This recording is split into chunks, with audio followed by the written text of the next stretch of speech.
مناسبت سے بچوں کی ترغیب کے لیے اور بڑوں کی ہمت افزائی کے لیے چند باتیں ایک طالب علم کی طرح آپ کے سامنے عرض کرتا ہوں۔ اللہ تعالیٰ کے دو انعامات ہمارے اوپر بہت بڑے ہیں، بہت بڑی نعمت ہے۔ دو نعمتیں، ایک ہے کتاب اللہ اور دوسری ہے رسول۔ یہ دونوں لازم ملزوم ہیں، جڑی ہوئی، کیونکہ کتاب رسول پر اتری ہے۔ اور حدیث میں آتا ہے، کسی نے پوچھا کہ آپ کے اخلاق کیا ہیں، تو جواب یہ دیا گیا، تم نے قرآن نہیں پڑھا؟ وہی تو رسول کے اخلاق ہیں۔ اللہ تعالیٰ نے نبی کریم صلی اللہ علیہ وسلم کو تنہا نہیں بھیجا، بلکہ کتاب لے کر بھیجا، اور صرف پڑھنے اور پڑھانے کے لیے نہیں بھیجا، بلکہ وہ پوری کتاب آپ کی مجسم ذات اقدس میں موجود۔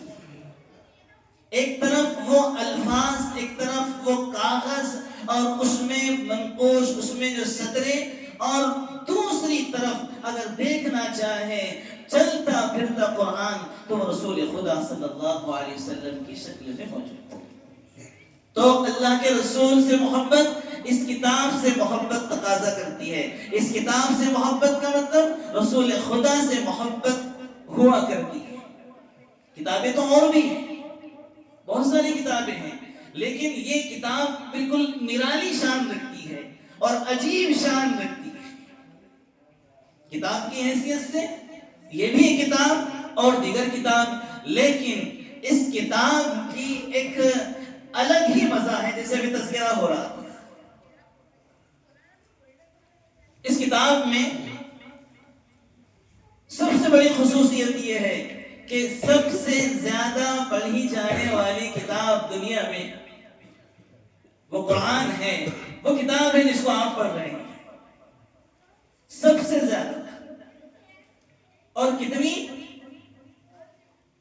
یہ رات کی تاریکی میں پڑھی جاتی ہے، یہ دن کے اجالوں میں پڑھی جاتی ہے، یہ ممبر و محراب میں پڑھی جاتی ہے، یہ تنہائی میں پڑھی جاتی ہے، یہ مجمع میں پڑھی جاتی ہے، اور یہ پہاڑوں کی چوٹیوں پہ پڑھی گئی، یہ صحراؤں میں پڑھی گئی، اور یہ سمندر کی لہروں پہ پڑھی گئی، آسمان کے اوپر پڑھی گئی، چاند پر پڑھی گئی، گویا ذرہ ذرہ پہاڑ کے دامن میں پڑھی گئی، جھاڑیوں میں پڑھی گئی، کانٹوں میں پڑھی گئی، اور جانوروں کی پشت پہ پڑھی گئی۔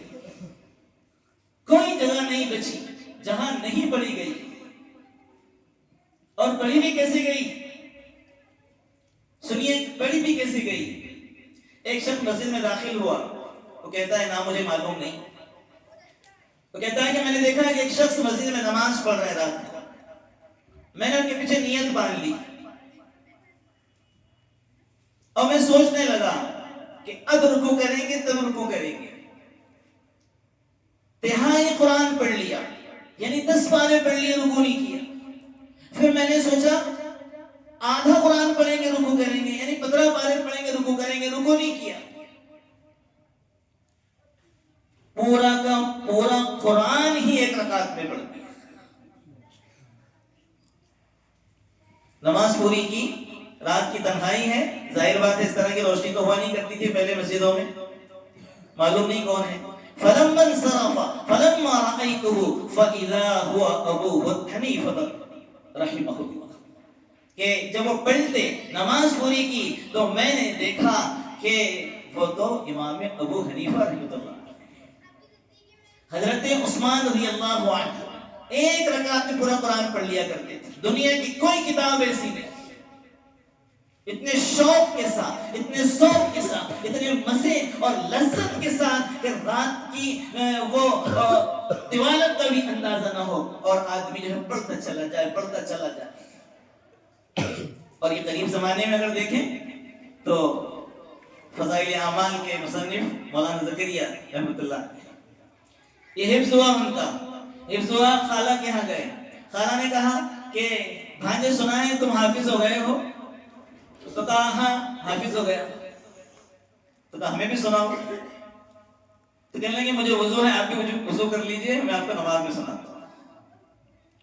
انہوں نے بھی کہا جاتا ہے کہ 1 رکعت یا 2 رکعت میں پورا قرآن سنا دیا۔ مولانا زکریا سب سے زیادہ پڑھی جانے والی کتاب، آپ دیکھو اس سے زیادہ کوئی دنیا میں کتاب پڑھے جانے والی نہیں۔ دوسری خوبی اس کی، سب سے بہتر انداز میں، خوبصورت انداز میں، دلوں کو لبھانے والی، کھینچنے والی یہ کتاب ہے۔ دوسری کتاب آپ 1 مرتبہ پڑھیے، ناول پڑھ لیجیے، کتنی بھی اچھی لگے آپ کو، 1 مرتبہ پڑھیں گے، دوسری مرتبہ پڑھیں گے، پھینک دیں گے آپ کو معلوم ہے کہ اس کے بعد کیا ہے، کون سا قصہ ہے اور کیا اس کا اختتام، آپ کو پہلے معلوم ہو گیا، آپ پھینک دیں گے۔ لیکن قرآن ایسا نہیں، بے شمار اس کے معجزے۔ قاری عبد الباسط آپ سنتے ہوں گے، قبائل پر بڑا اللہ نے ان کو ذوق دیا تھا اور بڑی مہارت دی، اور ان کے بارے میں بھی آتا ہے کہ وہ بھی روزانہ 1 قرآن پڑھا کرتے تھے، روزانہ دیکھ۔ تو کسی نے ان سے کہا کہ آپ نے کوئی معجزہ دیکھا ہو تو مجھے بتاؤ۔ میں آپ کو مختصر بتا رہا ہوں کیونکہ وقت بہت کم ہے، بس 2-3 باتیں ہیں میں آپ سے عرض کرتا ہوں۔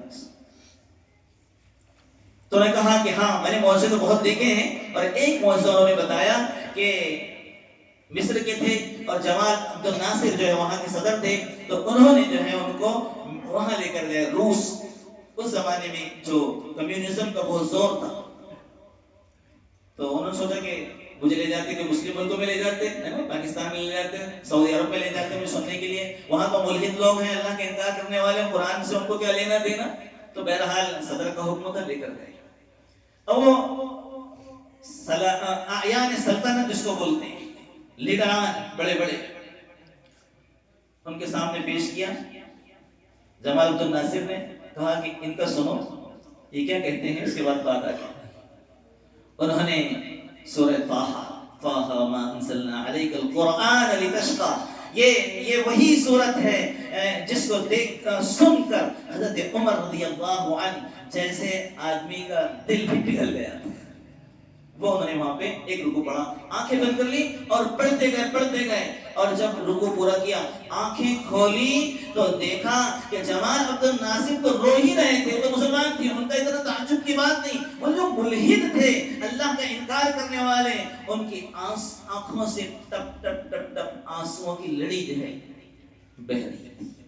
اور بالکل یہی واقعہ پیش آیا تھا جب جو ہے ہجرت کے لیے حبشہ گئے تھے، اور وہاں پر یہ کافر مشرک جو ہے وہ مطالبہ کرنے کے لیے گئے تھے وہاں پر، اور وہ لمبا چوڑا قصہ آپ کو معلوم ہے، اور حضرت جعفر رضی اللہ عنہ نے وہ نجاشی کے سامنے جو پڑھا تھا سورہ مریم کا ابتدائی رکوع، جب وہ پڑھ رہے تھے تو وہ ان کے پورے پادری اور پورے ان کے جو ہے لیڈر اور نجاشی خود آنکھوں سے ان کے لڑی جو ہے وہ آنسوؤں کی تھمتی نہیں تھی۔ کیا ہوا؟ سب سے زیادہ پڑھی جانے والی کتاب، سب سے خوبصورت انداز میں، اللہ نزل احسن الحدیث، بالکل اس سے زیادہ میٹھی کوئی زبان نہیں، اس سے زیادہ کوئی شیریں زبان نہیں، بلکہ یہ وہ انداز ہے قرآن کا بہت سارے، بلکہ ہم نے سنا ہے جو ابھی اس وقت اب بہت عمر ہو گئی ہے ان کی، عبد الرحمن سدیس جو امام حرم ہیں، ان کے بارے میں سنا ہے کہ ان کی جو جوانی کا زمانہ تھا، کتنے کافر جو ہے ان کی جو ہے قرأت سن کر، قرآن سن کر ایمان لائے، ابھی بھی وہ امام ہیں۔ دوسری بات، تیسری بات جو آپ کے بہت مناسب ہے، بہت جلد یاد ہونے والی کتاب، کوئی بھی کتاب یاد کر کے بتا تھا اردو کی پہلی کلاس کی جو کی تم، اور کر بھی نہیں سکتے پہلے بات تو، اور کوئی بہت ہوشیار کر بھی لیا تو 2-4 دن کے بعد پوچھیں گے اس کو، تو پھر بہت جلد یاد ہو جانے والی کتاب اور بہت دلچسپ واقعہ ہے۔ مولانا سلیم اللہ خان صاحب پڑوس ملک، یہ استاد ہیں مفتی تقی عثمانی صاحب کے، یہ استاد ہیں مولانا منظور میگل صاحب کے، اور ان کے استاد ہیں مولانا مدنی رحمۃ اللہ۔ اب دارالعلوم دیوبند سے فارغ ہوئے یہ اس زمانے میں، اور تشریف لے گئے اپنے وہاں، والد صاحب اتنے پڑھے لکھے نہیں تھے، اب فارغ ہو گئے تو وہاں تذکرہ کرنے لگے. رمضان سے چند پہلے کی بات ہے کہ اب سلیم اللہ جو ہے وہ تراویح میں قرآن سنائے گا. اور مولانا سلیم اللہ سب گھبرا گئے کیونکہ حافظ تو تھے نہیں وہ. اب عام آدمی کو نہیں معلوم رہتا ہے، مدرسے میں پڑھنے والا بچہ عام لوگ یہی سمجھتے ہیں کہ بھائی حفظ کر رہا ہے بس. ہم بھی جب پڑھا کرتے تھے حافظ صاحب زمانے میں، جب آیا کرتے تھے تو ہر ایک آدمی سوال کرتا کتنے پارے ہوا. ہمارا تو کچھ بھی نہیں ہوا تھا، ہر ایک سوال کرتا تھا. جب بھی آتے تھے کتنے پارے ہوئے، ہم حفظ کیا ہی نہیں تھا. تو انہوں نے بھی نہیں کیا، اب گھبرا گئے. لیکن آپ دیکھیے قرآن کا معجزہ دیکھیے آپ، اور ہمت دیکھیے آپ. یہاں سے آپ کو ہمت ملنا چاہیے اس واقعے سے. روزانہ یاد کرتے تھے اور تراویح میں روزانہ سناتے. والد صاحب نے کہا، والد صاحب کو کہا انہوں نے کہ میں حافظ تو نہیں ہوں. تو والد صاحب نے کہا کہ اتنے سال تم نے پڑھا، کیا کام کی بات تھی؟ تراویح نہیں سنا سکتا. اور دیکھ فلاں کا لڑکا وہ 2 سال پڑھا اور 3 سال پڑھا اور حافظ ہو گیا سناتا ہے. اب وہ ابا کو کس طرح سمجھائیں؟ سمجھا نہیں سکتے. انہوں نے ایسے سمجھایا، روزانہ جتنا پڑھنا ہوتا تھا ایک پارے سے زائد روزانہ یاد کرتے تھے، روزانہ تراویح میں سناتے تھے، اور 27 دن میں انہوں نے قرآن سنا دیا. مولانا سلیم اللہ.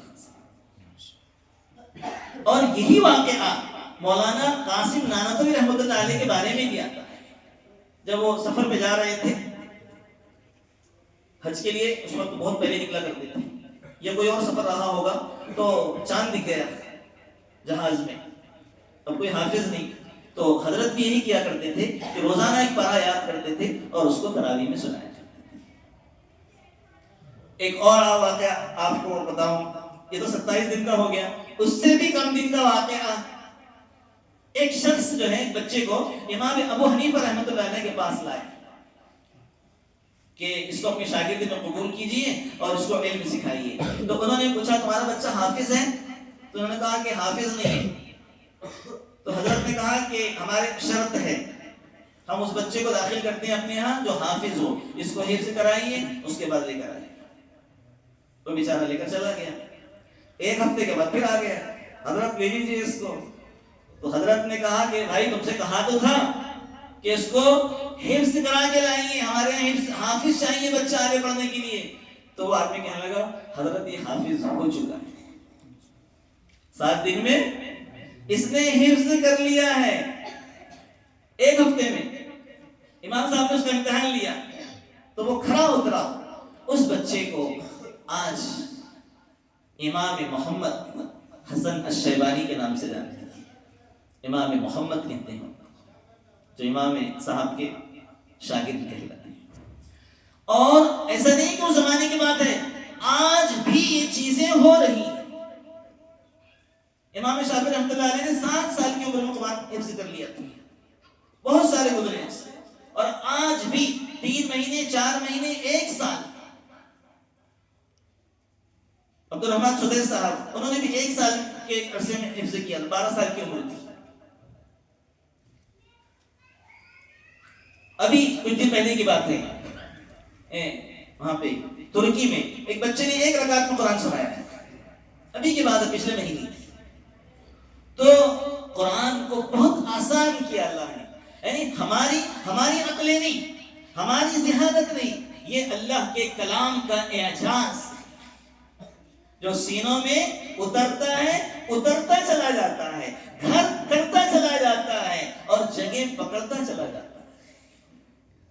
جیسے جب پانی آتا ہے اور جو ہے وہ دریا بہتے ہیں تو ان کو جگہ نہیں بنانی پڑتی ہے، وہ خود جگہ بنا لیتے ہیں. ایسے ہی اللہ کا کلام جب اترتا ہے تو اترتا چلا جاتا ہے. اللہ کے رسول مدینے کی رات میں گلیوں میں گزر رہے تھے. ابو موسیٰ اشعری رضی اللہ عنہ کے گھر کے پاس سے گزرے تو تہجد پڑھ رہے تھے بلند آواز سے. گھر چھوٹے چھوٹے ہوا کرتے تھے. آپ سننے لگے، آپ نے سنا. دوسرے دن ان سے کہا کہ ابو موسیٰ رات میں قرآن پڑھ رہے تھے، میں تمہاری تلاوت کرت تو سن رہا تھا. تو بہت خوشی، آنکھوں میں آنسو آ گئے. کہنے لگے یا رسول اللہ، مجھے اگر پتہ چلتا تو میں اور اچھا بنا کے قرآن کو پیش کرتا آپ کے لیے. آپ سے فرمایا لقد اوتیت مزمارا من مزامیر آل داؤد. ابو موسیٰ اشعری تم کو آل داؤد کی خوش الہانی دی گئی. وہ آواز کی خوبصورتی جو آل داؤد کی ہوا کرتی تھی، جب وہ زبور پڑھا کرتے تھے تو وہ پرندے بھی جمع ہو جایا کرتے تھے اور وہ پہاڑ بھی ان کی آواز میں آواز ملایا کرتے تھے. اللہ کے شکر ہے تم کو وہ چیز دی گئی. کتنا خوش ہو رہا ہوگا ایک صحابی جس کو اللہ کے رسول، جس پر قرآن اترا ہے، وہ یہ کہہ رہا ہے. چوتھی چیز بس جو قرآن کی خصوصیت ہے وہ ہے عزت دلانے والی کتاب. عزت دلانے والی کتاب. ان اللہ یرفع بهذا الكتاب اقواما ويدع به آخرین. اللہ اس کے ذریعے لوگوں کو عزت دیتا ہے اور کسی کو جو ہے وہ ذلیل کرتا ہے. کتنی عزت دی ہے اللہ نے اہل قرآن کو، اہل کتاب کو، قرآن والوں کو جن کے دلوں میں قرآن ہوتا ہے. آپ دیکھیے یہ ایک کاغذ لیں یا ایک ہم کپڑا لیں، کوئی بھی کپڑا لیں، اب اس کپڑے کو ہم جلا دیں، اس کپڑے کو ہم نالی میں پھینک دیں، کوئی ناجائز کا حکم نہیں لگائے گا. یہ کوئی نہیں کہے گا کہ حرام ہے. یہ ہو سکتا ہے کہتے کہ ضائع کیا، یہ ہو سکتا ہے یہ کہتے کوئی کہ آپ نے ضائع کیا ہے. آپ اس کو پیروں میں رون دیں، پیروں میں باندھیں، کوئی اس کو کچھ نہیں کہے گا. لیکن وہی کپڑا جب قرآن پر لپٹتا ہے اور اس کی جلد سے جڑتا ہے تو یہ نسبت جو ہے وہ قرآن سے کپڑا جو ملا ہے اس کی شان کو بڑھا دیتی ہے. اب مفتی حکم لگائے گا اس کو بغیر وضو کے چھو نہیں سکتے. جو کاغذ، جو پٹھا اور جو کپڑا قرآن سے مل کر اتنا اعزاز پاتا ہو، آپ اندازہ لگائیں جس کے دل میں، سینے میں قرآن ہوگا اس کی عظمتیں عرش پر کتنی ہوں گی، اس کی عظمتیں جنگلات میں کتنی ہوں گی، اس کی عظمتیں سمندر کے اندر یعنی مچھلی کے دلوں کے اندر کتنی ہوں گی. ہمارے عزت دینے سے نہیں ہوتا ہے، یہ بات ذہن میں رکھیں بہت معذرت کے ساتھ. ہماری عزت دینے سے عزت نہیں ملی ہے، اللہ نے عزت دی ہے. ان کی تم عزت کرو مت کرو، اللہ نے عزت دی ہے. جب چوٹیاں دعائیں کرتی ہیں، مچھلیاں دعائیں کرتی ہیں، تم کیا ہو؟ یہ تمہاری اعزاز ہے، تمہاری سعادت مندی ہے کہ تم ان کی عزت کرو، ان کا احترام کرو. اور ان بچوں سے کہوں گا میں کہ اللہ نے تم کو بہت بڑا مقام دیا. چاہے بادشاہوں کے خزانے تمہارے پاس نہ ہو اور ابھی اس وقت تمہاری جیب میں پھوٹی کوڑی کیوں نہ ہو، لیکن تمہارے سینے میں جو ہے وہ کروڑ پتی، ارب پتی اور پتہ نہیں کیا کیا پتی، اس سب سے زیادہ مالدار تم ہو. اس لیے کہ اڈانی اور امبانی اور بل گیٹ جتنے بھی ہیں یہ سب چھوڑ کر جائیں گے یہاں پر، لیکن تم اپنے ساتھ لے کر جاؤ. آخری بات ایک بات ختم کریں. بخاری کی حدیث، اللہ کے نبی صلی اللہ علیہ وسلم میدان حشر میں سب انبیاء کا برا حال ہوگا، تفصیل کا موقع نہیں ہے. اللہ کے نبی سجدے میں گر جائیں گے تو اللہ تعالیٰ کہے گا نبی جی سر اٹھائیے، مانگیے، سل توتا، مانگیے آپ کو دیا جائے گا. تو اللہ کے نبی سفارش کرے گی، ایک خاص تعداد کی سفارش آپ کو اجازت دی جائے گی کہ آپ سفارش کریں. تو آپ سفارش کریں گے اپنی امت کی تو ایک طبقہ جنت میں جائے گا. پھر آپ کو دوسری مرتبہ، پھر تیسری میں اجازت دی جائے گی. تو پھر تیسری یا چوتھی مرتبہ میں آپ کہیں گے لم یبق فیہا الا من حبسہ القرآن. اے اللہ اب اس میں کوئی نہیں بچا ایسا مگر وہ جس کو قرآن نے روکا ہے. اس کی تشریح میں یہ بات بتائی گئی ہے کہ اس کا مطلب یہ ہے کہ اللہ تعالیٰ جن لوگوں نے قرآن کا حق ادا نہیں کیا، اس میں پڑھنا بھی آتا ہے، اس میں پڑھانا بھی آتا ہے، ان لوگوں کی ہمت افزائی بھی آتی ہے، ان کی قدر بھی آتی ہے، ان کی عزت بھی آتی ہے، اس میں سب آتا ہے. جنہوں نے حق ادا نہیں کیا اب اللہ کے نبی بھی ہاتھ کھینچ لیں گے کہ میں ان کی سفارش نہیں کر سکتا. اس لیے قرآن بھی سفارش کرے گا اور اللہ کا رسول بھی سفارش کرے گا. وقال الرسول یا رب ان قوم اتخذوا هذا القرآن مهجورا. نبی شکایت کریں گے اے اللہ انہوں نے جو قرآن کو چھوڑ دیا تھا، اب قرآن سے جو چیزیں وابستہ ہیں وہ بھی قابل تعظیم ہے. جیسے میں نے کہا وہ تپائی جس پر ہم رکھتے ہیں قرآن کو، وہ الماری جس پر ہم قرآن کو رکھتے ہیں، اور وہ جو ہم کو قرآن پڑھاتے ہیں اور جو پڑھتے ہیں اور جو جن کے پیچھے ہم نماز پڑھتے ہیں، وہ سب قابل تعظیم ہے. اللہ نے ان کو عزت دی ہے اور بہت خوش قسمت ہیں یہاں پر یوسف خان صاحب کہ اللہ تعالیٰ نے ان کے گھر میں وہ حافظ قرآن پیدا کیا. اور میں یہ کہوں گا کہ یہ آپ کی اور آپ کے والد کی حفاظ سے محبت کا نتیجہ ہے نا جی. حفاظ سے محبت کا نتیجہ ہے، علماء سے محبت کا نتیجہ ہے. ورنہ بزرگوں نے لکھا ہے اگر ان کے لیے دلوں میں محبت نہیں ہوگی تو اللہ نسلوں سے اللہ محروم کر دے گا. اللہ تعالیٰ مجھے اور آپ کو ان باتوں پر عمل کی توفیق نصیب فرمائے. وآخر دعوانا الحمدللہ. أعوذ بالله من الشيطان الرجيم. بسم الله الرحمن الرحيم. قل هو الله أحد الله الصمد لم يلد ولم يولد ولم يكن له كفوا أحد. بسم الله الرحمن الرحيم. قل أعوذ برب الفلق من شر ما خلق ومن شر غاسق إذا وقب ومن شر النفاثات في العقد ومن شر حاسد إذا حسد. بسم الله الرحمن الرحيم. قل أعوذ برب الناس ملك الناس إله الناس من شر الوسواس الخناس الذي يوسوس في صدور الناس من الجنة والناس. بسم الله الرحمن الرحيم. الحمد لله رب العالمين الرحمن الرحيم مالك يوم الدين. إياك نعبد وإياك نستعين. اهدنا الصراط المستقيم صراط الذين أنعمت عليهم غير المغضوب عليهم ولا الضالين. آمين. بسم الله الرحمن الرحيم. ألف لام ميم.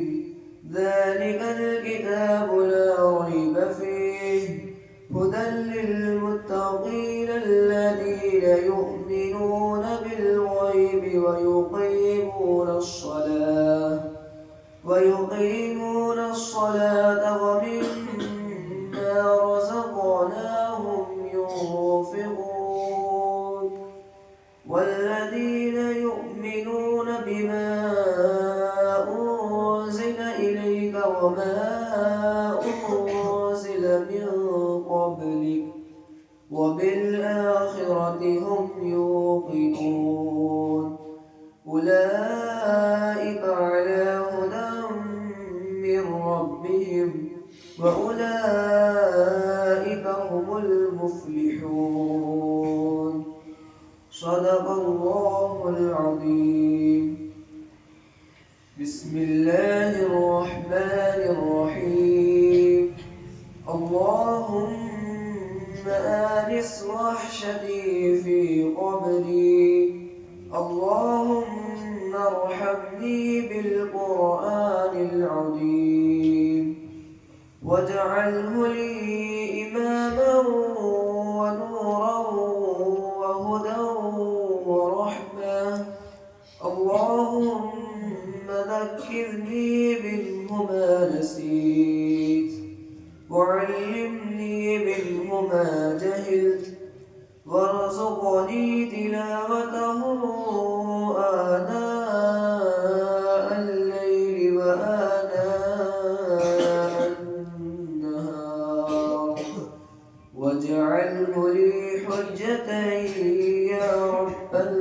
العالمين آمين